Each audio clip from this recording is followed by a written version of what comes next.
Hola, bienvenidos a esta nueva sesión en el Cloudster Summit 2022.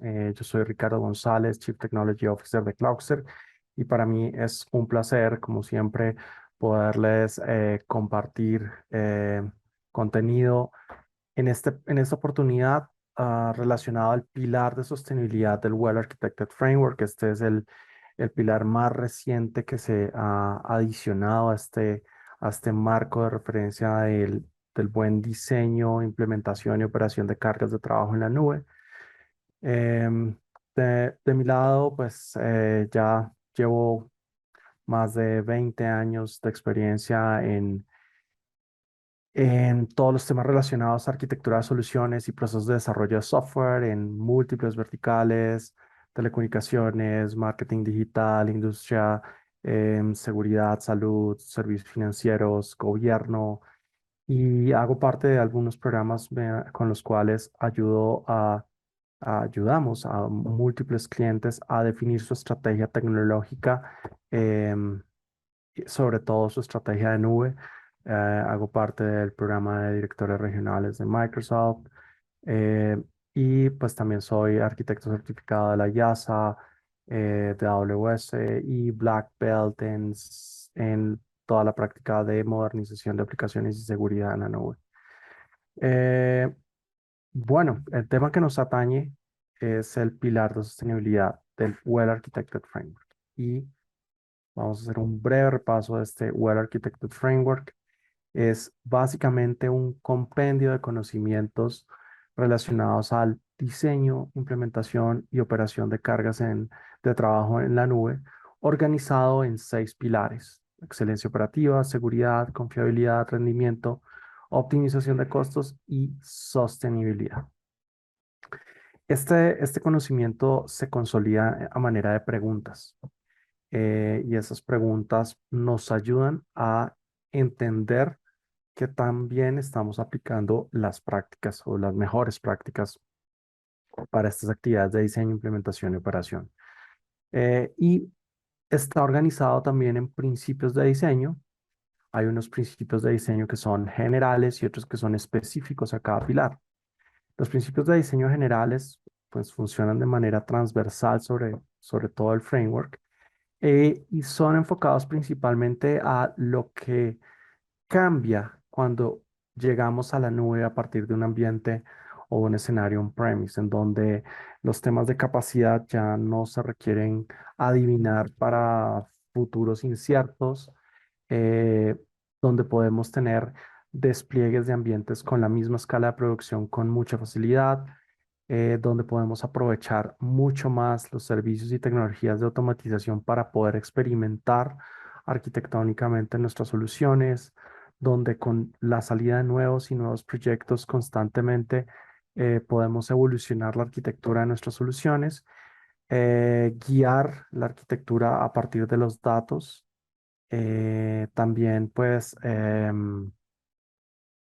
mejorar a través de lo que conocemos como los días de juego. Los días de juego básicamente son una aproximación mediante la cual eh, probamos nuestras soluciones, probamos a nuestros equipos, también en términos de qué tan listos estamos para eh, atender incidentes, atender situaciones no controladas, atender situaciones como una falla en algún recurso o, por ejemplo, a, tra- am, a entender y a mejorar nuestras capacidades como equipo para responder ante las situaciones. Entonces, todos estos son principios generales a través de todos los pilares se aplican, pero pues cada pilar a su vez eh, tiene, ¿cómo se dice? Otros principios específicos. En el caso del pilar de la sostenibilidad, pues también tiene unos objetivos y unos principios. Entonces, en los objetivos de este pilar están en esencia dos objetivos. Uno es el poder eliminar el desperdicio en forma de recursos no utilizados, de baja utilización, o recursos que se encuentran pasivos, que no están siendo utilizados. Y un segundo eh, objetivo es maximizar el valor de los recursos que se consumen. Y si pensamos un poco, los aspectos de sostenibilidad impactan en otros más, impactan en, por ejemplo, o tienen relación con otros pilares, por ejemplo, el tema del consumo. Si uno lo viera desde la perspectiva de consumo, eliminar el desperdicio, pues es parte de la forma en que optimizamos el consumo, o también maximizar el valor de los recursos que utilizamos también impacta el consumo. Pero digamos que desde acá el propósito del análisis y la perspectiva que tomamos es cómo hacemos un uso óptimo de los recursos en términos de lo que ambientalmente produce, el impacto que produce ambientalmente la tecnología, entonces el consumo de energía, la huella de carbono. Entonces, entre menos consumos de energía para cumplir el objetivo que buscamos, pues menor impacto, más sostenible puede ser nuestra carga de trabajo. eh, y, am, y pues obviamente reducir el desperdicio, pues también contribuye a ello. Hemos hablado en otras oportunidades y probablemente lo conocen sobre el modelo de responsabilidad compartida. Principalmente el modelo de responsabilidad compartida se enfoca en los aspectos de seguridad, en qué es responsabilidad de la nube y y qué es responsabilidad de nosotros como usuarios y consumidores de la nube. Y pues buena parte de la seguridad en la nube es responsabilidad de AWS, pero la responsabilidad en la nube o sea, los recursos que desplegamos nosotros en la nube es nuestra como clientes, como usuarios. Entonces, establecer los controles y las prácticas adecuadas sobre esos recursos es nuestra responsabilidad, y eso pues va variando dependiendo del tipo de tecnologías que utilizamos. En la sostenibilidad también se define un modelo de responsabilidad compartida en el cual pues hablo de ser responsable de la sostenibilidad de la nube, y esto significa toda la gestión que hay alrededor de los dispositivos físicos, el hardware, servidores, los sistemas de refrigeración, el manejo del agua, el desperdicio físico, los materiales de construcción para los data centers, la fuente eléctrica, la fuente energética, como toda esa infraestructura global de AWS reduce el impacto en su huella de carbono o cómo compensa esa huella de carbono y cómo reduce el impacto ambiental en general. Pero la responsabilidad de sostenibilidad en la nube es responsabilidad de nosotros como consumidores y clientes de la misma. Entonces, el diseño de los datos, la eficiencia del código, cómo almaceno óptimamente los datos, cómo utilizo y escalo mis recursos, cómo hago el proceso de despliegue, el diseño mismo de las aplicaciones impacta profundamente qué qué tanto es el impacto ambiental de la carga de trabajo. Por ejemplo, seguramente muchos de ustedes han escuchado de blockchain, y pues uno de los usos más populares de blockchain es las criptomonedas, y las criptomonedas utilizan una aproximación de procesamiento criptográfico que generalmente requiere altas capacidades de cómputo y altas capacidades de energía para poderse calcular. Y pues se habla hoy en día que el blockchain de Bitcoin y el blockchain de Ethereum, las dos criptomonedas más populares del mundo, pueden llegar a consumir la energía equivalente a un país entre pequeño y mediano. Un país potencialmente como Colombia o como Ecuador, Panamá, tal vez Perú, eh, podría ser más o menos el consumo de energía equivalente en esos países es lo que aproximadamente consume la red de mineros de blockchain y de mineros de Ethereum. Entonces, imagínense, eso es básicamente una tecnología que no es amigable con el ambiente en términos de su diseño y el consumo de recursos y consumo energético. Y así como está unas tecnologías como estas de blockchain, pues también hay otras como las soluciones de línea de negocio que cada uno de ustedes despliega para sus organizaciones. También uno puede medir el impacto de huella energética y de carbono que puede implicar la solución específica. Entonces, ser conscientes de esto es lo que busca el pilar de sostenibilidad y tratar de crear, uno, esa conciencia y dos, diseñar de manera eficiente y efectiva esas soluciones para aprovechar al máximo los recursos con menor desperdicio y reduciendo el impacto ambiental. Entonces, los principios del pilar de sostenibilidad tienen que ver justamente con todo esto que hablamos. Uno es entender el impacto de la carga de trabajo. ¿Cuál es ese consumo de energía? ¿Qué partes son ineficientes? eh, Establecer metas de sostenibilidad, cómo buscamos un objetivo a cumplir en términos de el impacto que producimos en el ambiente. Maximizar la utilización de los recursos, es decir, si lo provisiono, debo utilizarlo al máximo. Si no lo utilizo al máximo, probablemente está sobreaprovisionado. Entonces, importante eso. Anticipar y adoptar ofertas de software y hardware que sean más eficientes. Seguramente han visto, si ya llevan algún tiempo utilizando servicios en la nube, eh, que periódicamente salen nuevas versiones, nuevos recursos, nuevos servicios que progresivamente optimizan más y más el uso de recursos. Entonces, las familias más recientes de máquinas virtuales, las familias más recientes de procesadores, por lo general tienen un consumo menor de energía con mayores capacidades de procesamiento que las familias anteriores. Entonces, el adoptar esas nuevas familias de cómputo nos ayuda a reducir esa huella ambiental que dejamos. Eh, También utilizar los servicios administrados.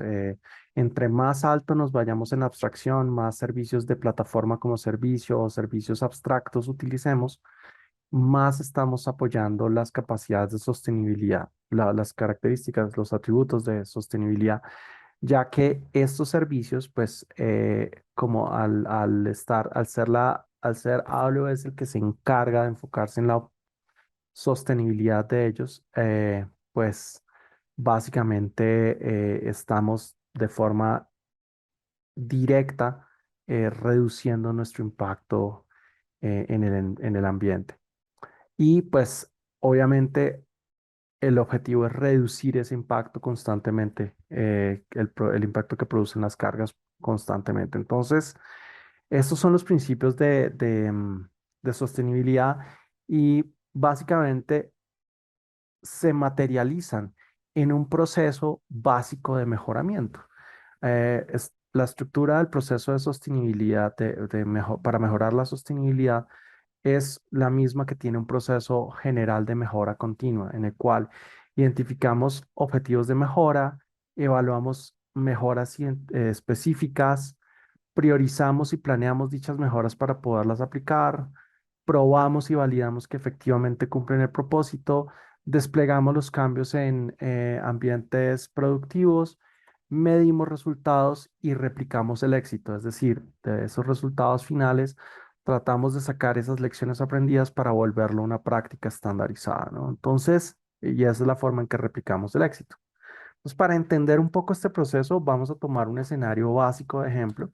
Y ese escenario es que su empresa tiene una carga de trabajo que realiza procesamiento de imágenes complejas en instancias Amazon S2 y almacena archivos originales y modificados para el acceso a los usuarios. Las actividades de procesamiento hacen uso intensivo de CPU y los archivos de salida son extremadamente grandes. Entonces, uno puede imaginar múltiples arquitecturas bajo las cuales se puede implementar esto. Múltiples. O sea, hay gran cantidad de aproximaciones con las que pudiéramos hacer esto, incluso con otros servicios diferentes también a S2. Pero pues uno podría encontrar en una solución tradicional una estructura como esta, en la cual tenemos un punto de entrada con balanceador, instancias. Esto es un escenario de auto-scaling con pues salida a internet. Aquí no estaría gráfica, pero salida a internet para poder entregar los archivos transformados o procesados. Aquí pues a través de un canal, aquí está el canal seguro. Entonces, pues esto podría ser algo parecido a lo que uno podría tener. Entonces, vamos a hacer como un recorrido sobre ese proceso de mejoramiento que sucedería con una carga de trabajo como esta. Y empezamos con el primer paso, que es identificar los objetivos de mejora. Recordemos que dentro de los objetivos del pilar está reducir el desperdicio y utilizar de la mejor manera los recursos disponibles. Entonces, pues aquí podríamos, en esta arquitectura, podríamos decir, bueno, deberíamos usar la mínima cantidad de hardware que logre el objetivo.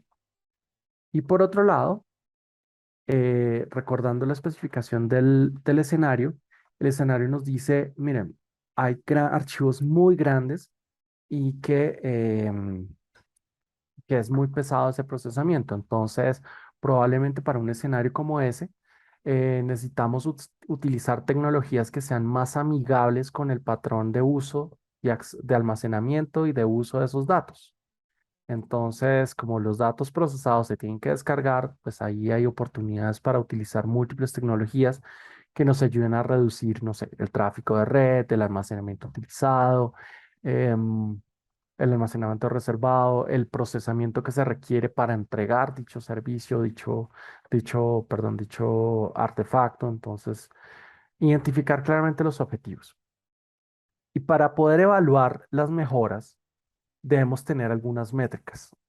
Y pues a veces no es fácil sacar las métricas adecuadas para evaluar un atributo como qué tan eficiente o qué tan sostenible es una solución, pero podemos utilizar unas métricas base de referencia que podríamos llamar proxy, por ejemplo, porque representan unos recursos que estoy utilizando y me pueden dar una vista parcial de qué tan eficiente soy haciéndolo.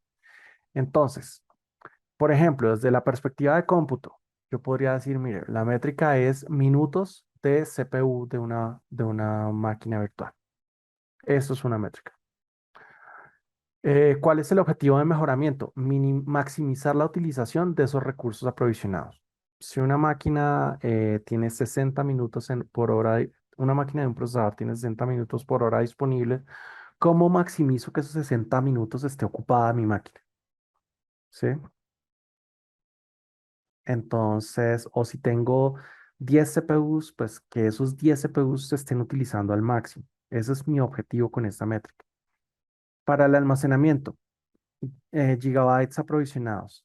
Entonces, pues lo que debería buscar como objetivo es minimizar el espacio aprovisionado.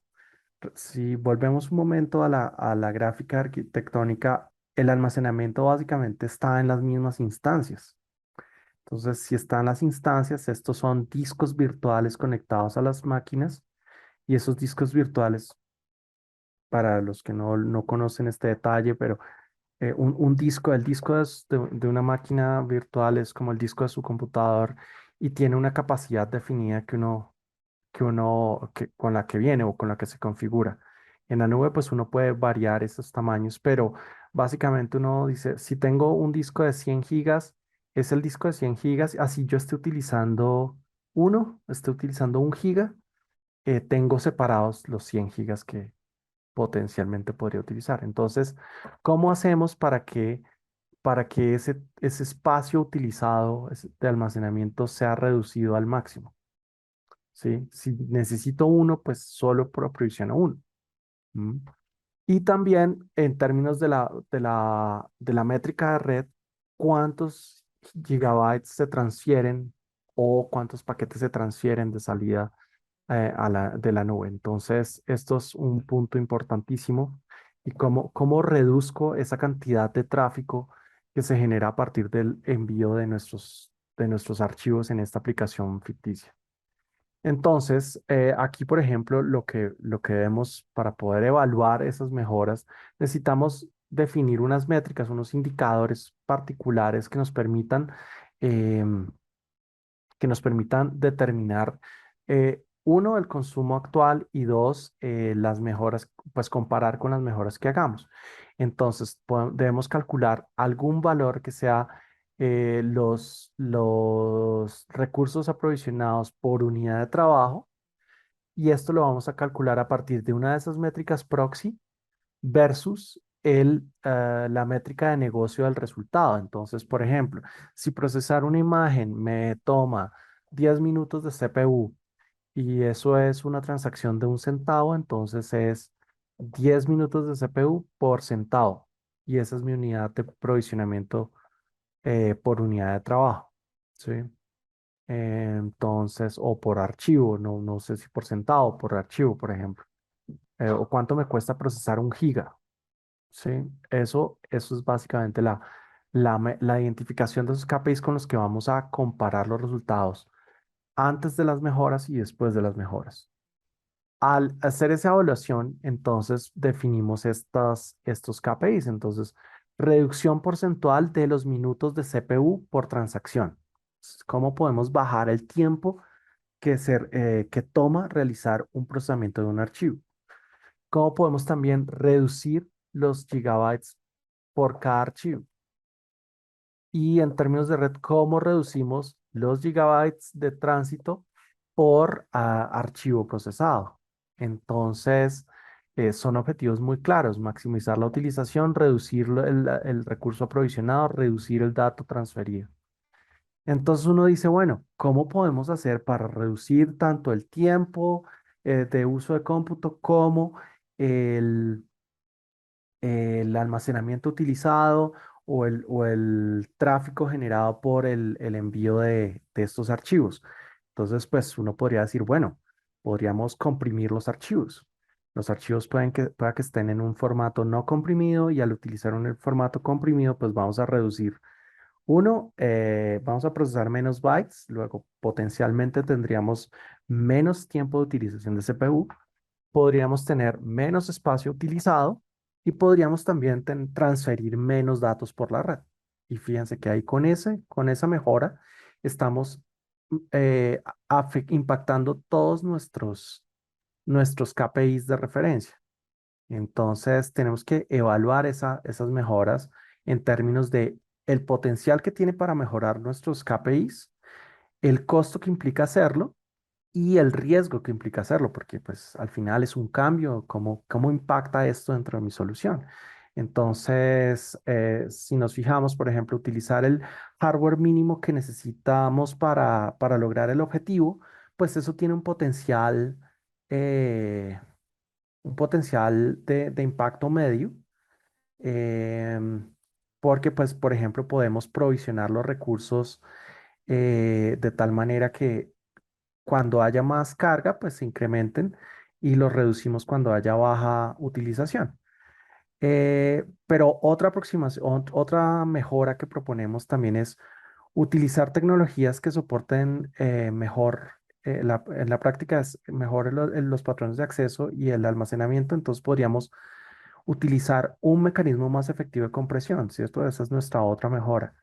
Y allí el potencial de impacto puede ser mucho más alto porque impacta en varias de las variables que estábamos usando para medir.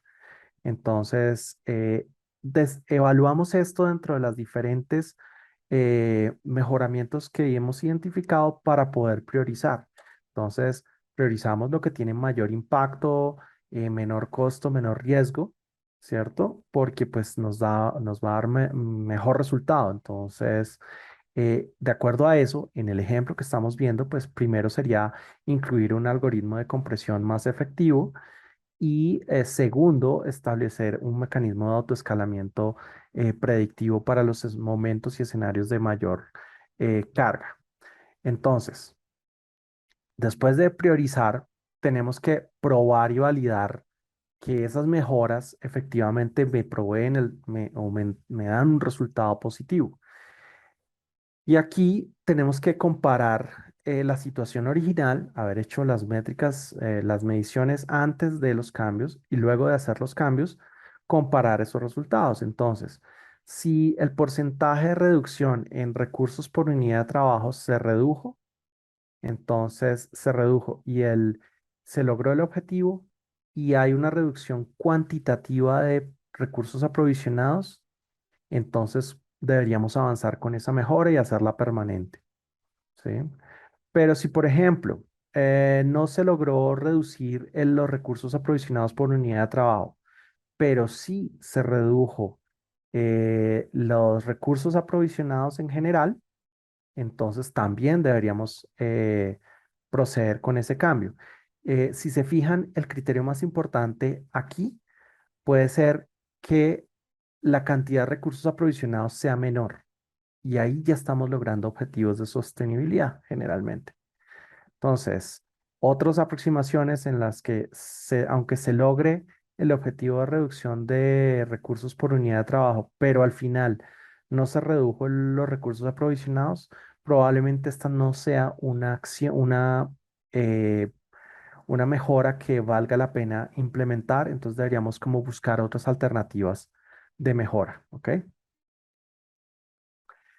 Luego, por último, no, penúltimo, perdón, estaría desplegar los cambios en producción. Entonces, aquí acudimos a los pilares de confiabilidad y excelencia operativa para tener una estrategia adecuada de despliegue, despliegues Blue-Green, despliegues Canary, que nos permitan garantizar que si hay algún problema nos podemos devolver y de esa manera pues garantizar un despliegue tranquilo y eficiente.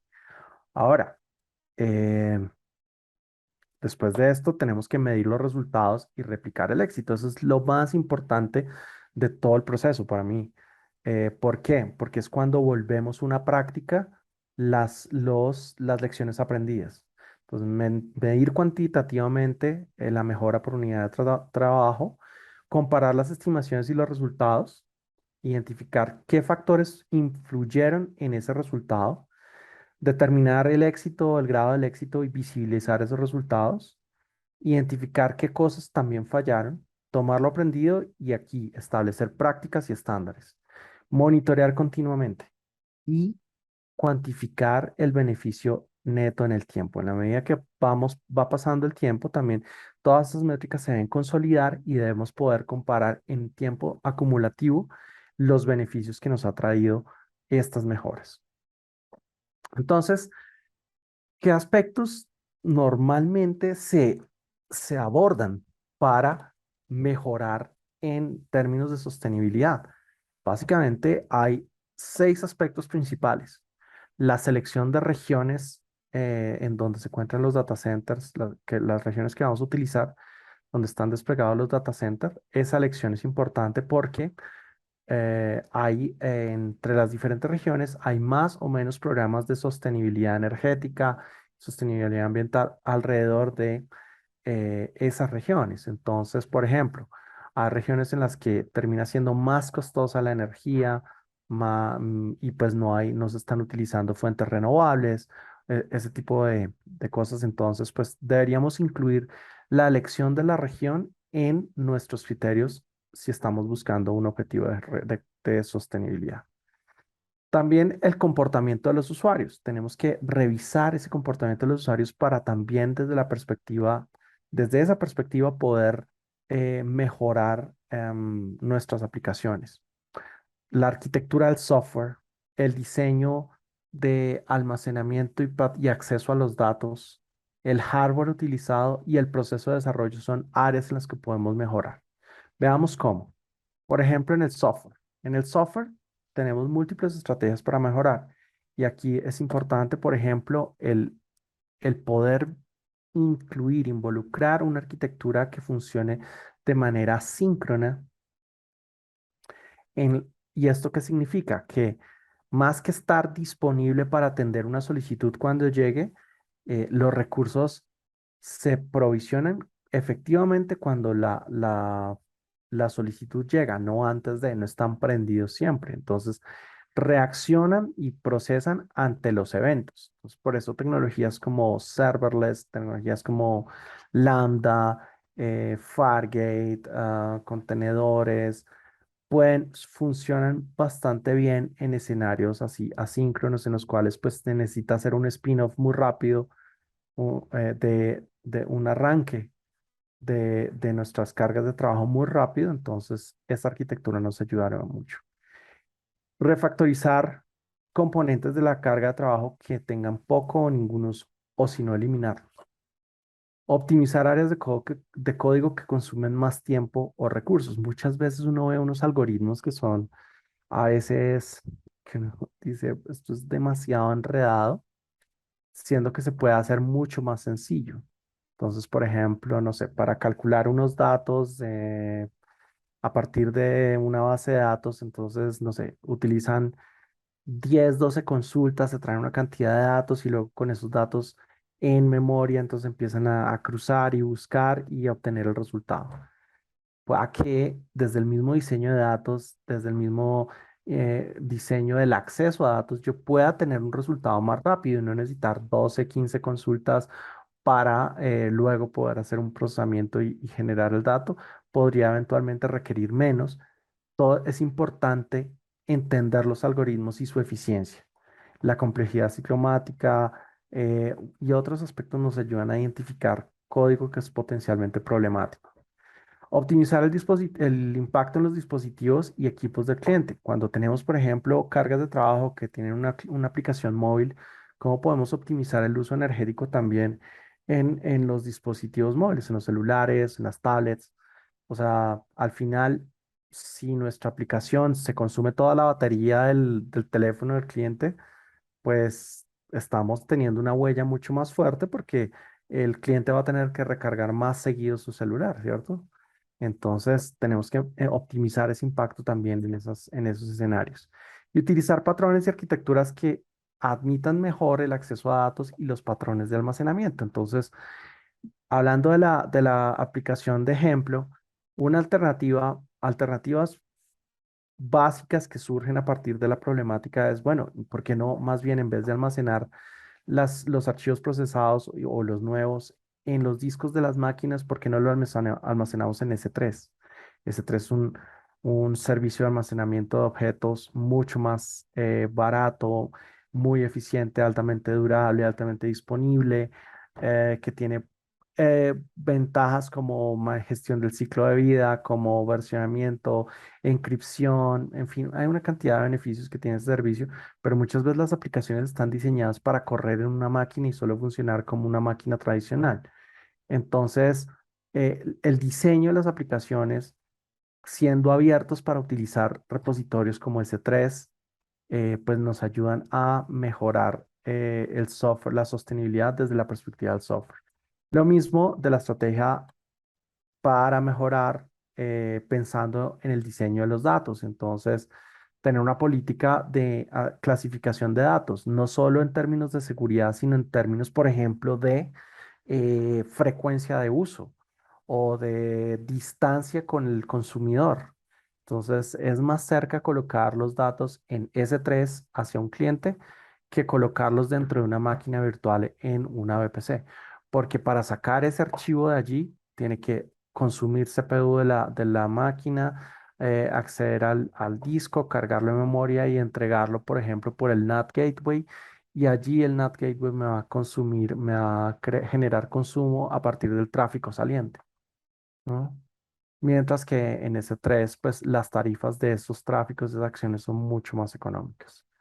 Entonces, usar políticas de ciclo de vida cuando sea necesario, si hay datos que dejan de ser vigentes, pues que se eliminen automáticamente y no requerir gestión humana para ello.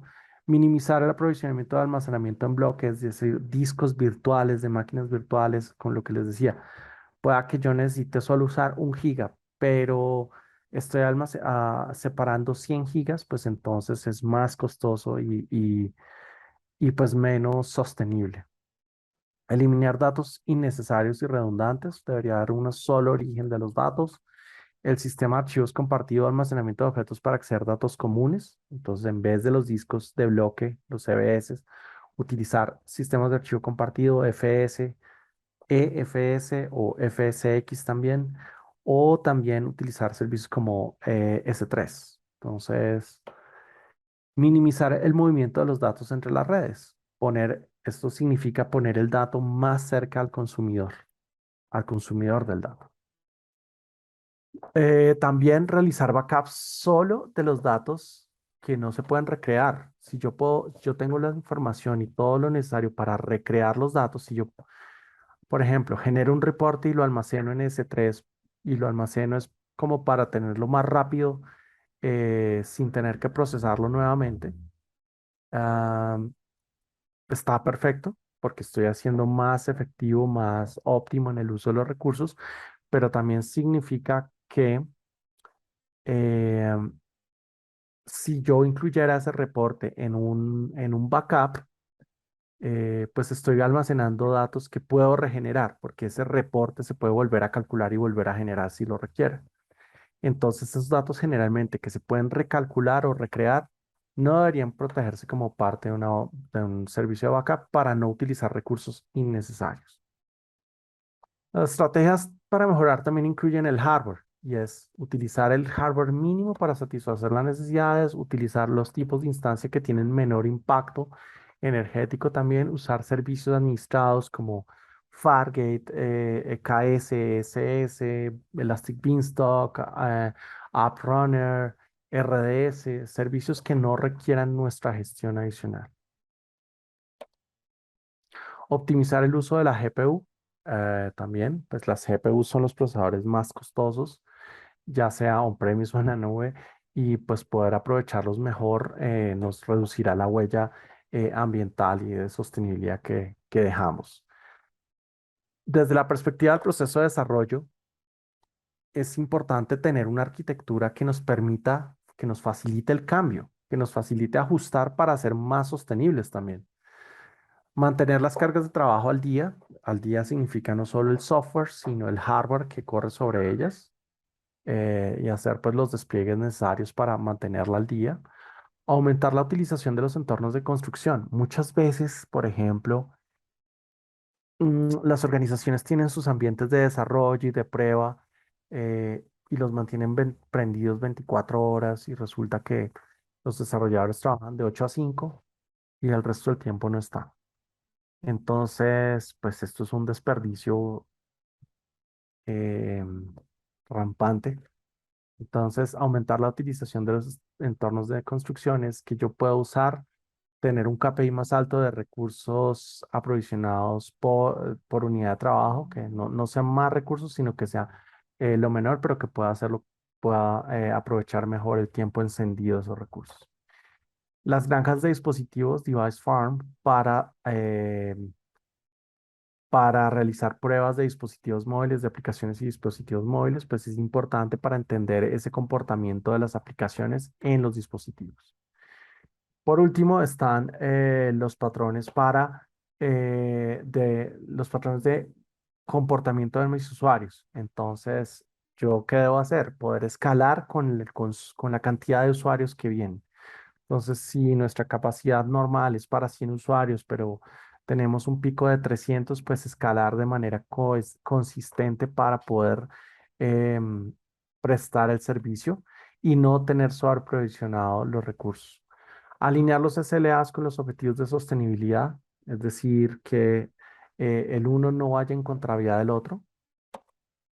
Eliminar la creación y mantenimiento de activos no utilizados, mantener limpio, o sea, ese proceso de retiro de los recursos, si es automático, pues mejor.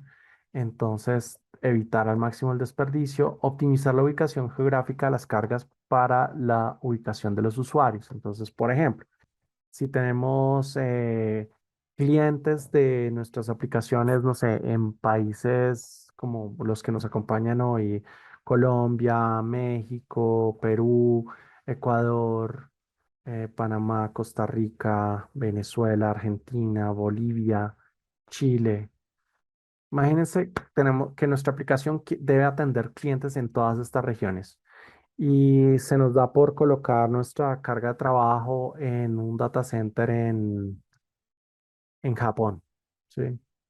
El tráfico de red que genera impacta no solo la región de Japón, sino la región de Japón y todos los caminos intermedios que lleguen, que haya para llegar hasta acá, ¿sí? Entonces deberíamos tener una distancia de red más cercana y así reducir el impacto.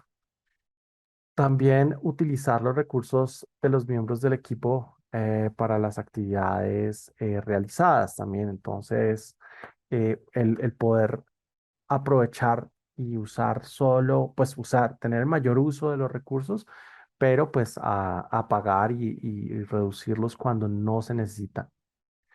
Entonces, ya para cerrar y para resumir nuevamente nuestros objetivos del pilar de sostenibilidad, recuerden que el primer objetivo es eliminar el desperdicio en forma de recursos que no están utilizados, que son de baja utilización o que están pasivos y maximizar el valor de los recursos que se consumen. Cuando combinamos estas estrategias que mencionamos con un modelo de mejoramiento continuo para nuestras cargas de trabajo, buscando una mejor postura de sostenibilidad, pues logramos unos resultados y unos beneficios también a largo plazo, porque como les decía, esto también implícitamente va relacionado con con el consumo, con la reducción del consumo que nos ayuda pues poder invertir más en otros aspectos de mayor valor. Entonces, muchísimas gracias a todos por su atención. De verdad, pues para mí siempre es un placer estas sesiones de compartir conocimiento y abrir un poco la visión sobre aspectos que a veces no se tienen suficientemente presentes en las organizaciones y en el trabajo con la tecnología de nube. De nuevo, muchísimas gracias a todos y espero que sigan disfrutando de este Cloudster Summit 2022. Que estén muy bien.